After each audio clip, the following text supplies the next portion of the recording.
അസ്സലാമു അലൈക്കും വറഹ്മത്തുള്ളാഹി. അൽഹംദുലില്ലാഹി റബ്ബിൽ ആലമീൻ. വസ്സലാത്തു വസ്സലാമു അലാ അഷ്റഫിൽ മുർസലീൻ വഅലാ ആലിഹി വസഹ്ബിഹി വസല്ലം. അല്ലയോ സത്യവിശ്വാസികളെ, നിങ്ങൾ ഒരിക്കലും നിന്ദിതരാകുകയില്ല. നിങ്ങളാണ് ഉന്നതർ. ഇൻ കുന്തും മുഅ്മിനീൻ, നിങ്ങൾ വിശ്വാസികളാകുകയാണ് എങ്കിൽ. അതുകൊണ്ട് അള്ളാഹുവിന് തഖ്വയുള്ള അടിമകളായിട്ട് നാം തീരുവാൻ ശ്രമിക്കും.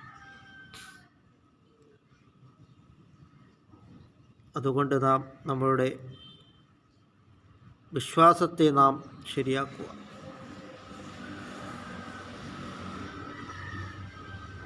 അതുകൊണ്ട്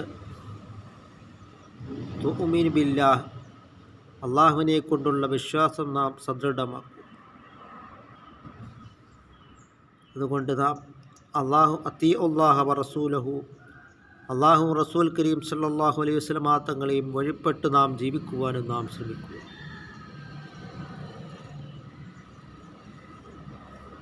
അതുകൊണ്ട് ഈ ഭൗതിക ജീവിതം നൈമിഷികമായിട്ടുള്ള ജീവിതമാണ്.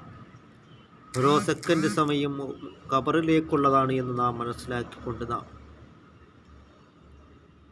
അള്ളാഹു നൽകിയ ഈ കുറഞ്ഞ ആയുസ്സിനുള്ളിൽ ധാരാളം സൽക്കർമ്മങ്ങൾ കൊണ്ടും ഇബാദത്തുകൾ കൊണ്ടും മുന്നേറുവാൻ ശ്രമിക്കും. ഒരു മനുഷ്യൻ മരണപ്പെടുമ്പോൾ വയബ്ക അമലുഹു, അവൻ ചെയ്തതായ സൽക്കർമ്മങ്ങൾ മാത്രമേ അവരിൽ അവശേഷിക്കുകയുള്ളൂ എന്നാണ് സയ്യിദുനാ മുഹമ്മദുർ റസൂലുള്ളാഹി സല്ലല്ലാഹു അലൈഹി വസല്ലം തങ്ങൾ പറഞ്ഞിട്ടുള്ളത്.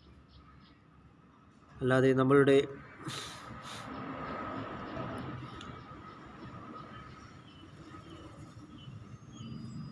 ഒന്നും കൊണ്ട് രക്ഷപ്പെടുവാൻ കഴിയില്ല. നമ്മൾ ചെയ്തതായ അമലുകളുണ്ടെങ്കിൽ മാത്രമേ ഖബറിൽ രക്ഷപ്പെടുകയുള്ളൂ. ഫാത്തിമ റളിയല്ലാഹു തആല അൻഹയോട് പോലും സയ്യിദുനാ റസൂൽ കരീം സല്ലല്ലാഹു അലൈഹി വസല്ലം തങ്ങൾ പറഞ്ഞിട്ടുള്ളത്, എൻ്റെ മകളാണ് എന്ന് പറഞ്ഞതുകൊണ്ട് നിനക്കൊരിക്കലും രക്ഷപ്പെടുവാൻ കഴിയുകയില്ല. വയബ്ക അമലുഹു,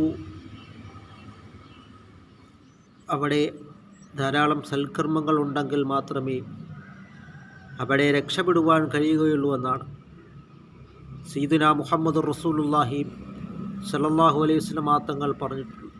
അതുകൊണ്ട് ധാരാളം സൽക്കർമ്മങ്ങൾ ചെയ്യുവാനുള്ള മഹാ തൗഫീഖ് അല്ലാഹു തആല നമുക്ക് നൽകുകയും ചെയ്യുമാറാകട്ടെ.